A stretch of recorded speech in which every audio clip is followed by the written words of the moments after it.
Hey everyone, thanks for coming back yet again to listen to me ramble about another knife. Now with today's video, I'm really excited about this knife, and I've been pretty excited to do this video because, well, let me just start off and say it's a pretty freaking awesome knife. So today we're going to be taking a look at a new offer from Kizer Knives, and this is model number KI455A2. And this is my fourth Kizer video. And I just did the third not too long ago, but the first two were pass arounds. I bought the second two, and as I mentioned in the last video, as time has gone on, Kizer has done more to kind of interest me and bring me into their offerings, and this one is one that I bought the day it became available. So anyhow, we're taking a look at the collaboration with custom knife maker Matt Cucchiara, and this is the Dorado Skully that he produced in collaboration with Kizer Knives.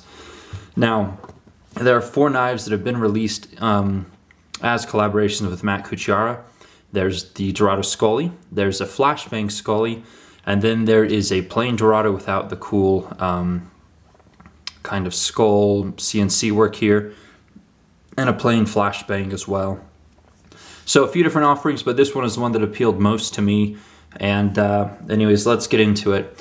So normal format, we'll do the specs, overall impressions, and then I will go into the details and the nitty-gritty. And I did have the opportunity to speak to Matt Cucchiara on the phone before I did this video to acquire more information, kind of get his take on how things are going. So thank you very much, Matt, for that opportunity. But really interesting information, and hopefully you will enjoy it. So this is how it ships. It comes with the normal box. And then they were nice enough to include one of their little branded cloth thingies here. Not necessary, but nice nonetheless. And all right. Overall length on this knife is 8.375 inches thereabout. Blade length of about 3.5 inches. The thickness of the knife is about 0.55 inches thick there in the pocket, and then the width at the widest portion, somewhere around here, was about 1.49 inches. But it does taper towards the end and again towards the top. So it does use S35 VM blade steel, and it weighs in at 6.05 ounces on my scale. Now, as you can obviously see, it is a flipper. It's a frame lock flipper, full titanium handles and pocket clip. Does use one single standoff, but I guess that's pretty much it for the specs. So overall impressions, I love the knife, to be honest with you. I've liked Kizer for a while now, but as I mentioned, I was really waiting for them to bring something kind of into my wheelhouse, something that excited me. And not only did they do that design-wise, but detail-wise as well. And obviously working with someone as well known and who's built such a strong reputation of following as Matt Cucchiara was a really good idea to help them, one, up the quality, two, produce better flippers, and three, to really, again, break into the industry and bring someone's name in that carries quite a bit of weight within at least the tactical knife community. So anyhow, it does use a ceramic detent and a ceramic ball bearing system. They are caged and captured. And just real quick, I'm not going to take the knife apart because that's a lot of work for a video and I'm lazy, but Matt did send me a picture. So they use a G10 type material encasing the ceramic detent balls, so nothing's going to rust in there. And then you do have these stainless steel racers that protect the ceramic from the titanium, or vice versa. So anyways, everything internally here is essentially rust proof for the most part. But that's what the knife looks like. No stop pin because you can see it uses the internal track. But that's what the knife looks like disassembled. So yeah, again, just a really cool offering. Great action, great fit and finish, nice and smooth. Lockup is excellent. It's a collaboration with a maker that I really like. So, I mean, I guess that's pretty much it. They sold out in the first day on Blade HQ. At least the Skully versions did. And they're back in stock. But, they'll probably sell it again. I think it's going to be a really popular model. And at $200, I think it offers something very unique in its price point. But that's my overall impressions. Took a little bit longer than I anticipated, but let's get into the specifics at this point. So we do have, again, S35VN blade steel, fairly common among the, the really high quality Chinese produced knives. This obviously has a kind of clip-it type blade shape with a recurve. Really carries that Dorado look that you come to kind of love and expect, and the lines just kind of flow all the way throughout. So if you're not familiar with Matt's work, I think this knife would appeal to you nonetheless, just in terms of its kind of aesthetic beauty. Beautiful lines. The amount of handwork and CNC on this knife is quite impressive. So anyhow, let's get back to the blade. There's Kizer's newest logo, and probably the most attractive. They've kept markings on the blade to a minimal, just noting the S35VN there, and then the model number there. So I like that they kept the markings to a minimum, and they put them in a way that's not obtrusive or distracting. So the blade came very sharp, and the grinds are nice and clean, nice and symmetrical. Yeah, really nothing wrong with the blade or the blade shape at all. Just really well executed. So, and then it is hardened to, I believe, somewhere between 58 and 60 on the Rockwell hardness scale. Now the flipper tab.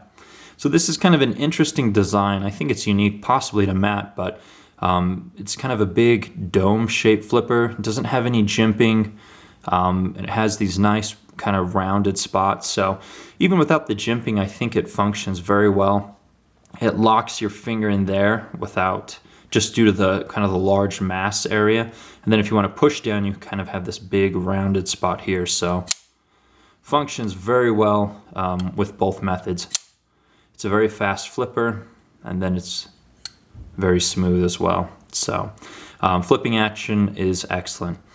Here is the pivot, this beautiful machine Torx pivot, mirrored on both sides. At least the design, you don't have a connection there.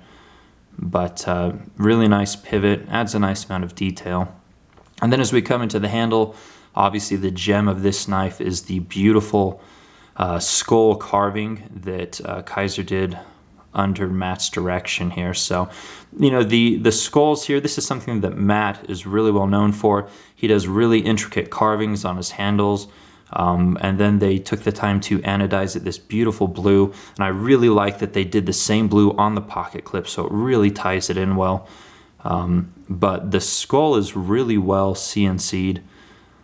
Just looks really nice. So anyways, that's what drew me to this. I mean, you could go with the one that doesn't have the skull on it, that's just the brushed titanium look, but maybe you hate skulls, but I think it's a really attractive element, and it really adds a lot of refinement to a knife, especially in the $200 price point. It's just not something that you find. Now, something else that you don't find in this price point is a knife with this much handwork into it. Now, hopefully you can see here just how well-rounded these scales are. The CNC machines or whatever it is that they're using, it can only do so much, but it can't get those rounded edges like this. That does require handwork, essentially, with the belt. And all the way around, it's just been crazy smooth and chamfered. The only other knife that I think had a similar feel to it was probably the custom Eric Oaks that I did a review of a few weeks or months back, but kind of reminds me of that as far as the amount of contouring that's gone into the knife. So that's not something you typically find in this price point or in any price points. I mean, most of the quote-unquote Midtechs that are coming out right now, you just have flat titanium handles, and then CPM 154 S35VN. So this really takes it up a notch, and it does so at a much more competitive price range. So really like that. Holding the knife in hand, it just feels really comfortable. Again, there's no jimping anywhere on the knife, but the really ergonomic shape plus the contouring, it feels very solid, and it feels very comfortable. So really something to consider, admire about this knife at least. So anyhow, now there is one other marking here on the knife. It says Dorado Skully up here on the spine. And I believe the other one says like Flashbang Skully as well. So, it's a nice spot to put it. Doesn't get in the way, doesn't distract, tastefully done. Now the pocket clip, again, a nice 3D machine titanium pocket clip, has the same blue colorations found in the skull here. And it functions really well, has a good amount of gap. It goes in and out of the pocket really easy, great strength and retention. Just a home run as far as pocket clips go. It doesn't carry deep, but I'm not really digging the deep carry these days. But a really nice pocket clip. And then the edges have been rounded, and it mimics kind of the lines and the flow of the handle here. So again, just ties in really well. Now, one of the things that really impresses me about all of the Kizer knives, and this one is no exception, is the lockup. Kizer does an excellent job with their lockup. No stick, rock solid, not carbonized. They just have their lock geometry really well down, really dialed in. And then they did leave the lock side kind of pokes up a bit higher here, or they milled down the other side a little bit more, so you have easy access to the lock bar, quite easy to disengage. No sharp edges, it's really comfortable. So if you're a fidgeter and you're gonna flip and unlock the knife for hours on end or during movies or whatnot, this is one that won't mess up your fingers. So just one standoff or barrel spacer at the back here, and then there's the pivot. But the knife feels really solid. There's no flex or anything. So if it had 4 or just the 1, you wouldn't be able to tell the difference. So, all right, now, I guess that's pretty much it. Again, just a really solid offering. Let's talk a little bit about Matt. Now there has been some confusion regarding his full customs versus his Midtechs versus the now production knives. Basically what happened is his full customs, I think everyone knows, but what was confusing is the Midtech. So he basically did 4 batches of Midtechs, and he had a company in China, not Kizer, basically kind of machine out the parts, and then he did all the hand finishing. A lot of time and effort really went into the work, so I would call that Midtech an actual Midtech. The problem that he encountered was the consistency between one batch to the next was very different. So he got the first batch, he figured out it was wrong, he got all that fixed, he'd do them, and the second batch would come in, and it would be a completely different set of problems, and he'd have to rework all of those. And then the third batch came in, and it was a different set of problems with the machining, and so he had to figure out how to make those work, and then it was getting worse and worse towards the end, and so he just said, I'm done with those, not doing those anymore. So we won't see any more Midtechs. Now what we will see is Matt said he will pick up some of the blank ones, the Flashbang and the Dorado, and he will do some pimp or some modification work and release some of those. He's kind of anticipating those being, somewhere between $100 and $200 worth of work above the kind of the base price on these. So, somewhere between 3 and maybe low 4s, I would suppose. But those should be really cool. And the nice thing is the quality is going to be so good with the Kizers that it'll make it interesting, but just a really good platform versus the Midtechs that he was doing before. But as far as his full customs, he does typically less than 50 a year now, as he's kind of transitioning into more of a kind of consultant type role that I attributed close maybe to like what Ken Onion does, but that was my words, not his. But one interesting point is he's actually worked with Kizer for a few years now, trying to help them improve their quality. And so it took a few years before he felt like Kizer was ready to do this collaboration, before Kizer approached him. So everything really worked out well in that regard, and they produced this, this really awesome offering. Now this is just the first 2, or you could call it 4 models, I suppose, but there's more to come. They have quite a few more knives of his, at least 4, but we'll see how many of those really come to fruition. But basically what Matt said is there's more good things to come, and if this is any indication, then I do want in on those future offerings that are going to be coming out. So just in summation, really awesome knife. I think it offers a lot in this price point that we do not get in knives probably double the price point. This is just an excellent collaboration, and Matt's influence is definitely here. And I'm really glad that Kizer and Matt came together to do this one because it is worth it. So great flipping action, great knife, just really well executed. So this is one that's going to be staying with me. It's just different, and I love the carving. So anyways, I think that has pretty much got my point across at this point.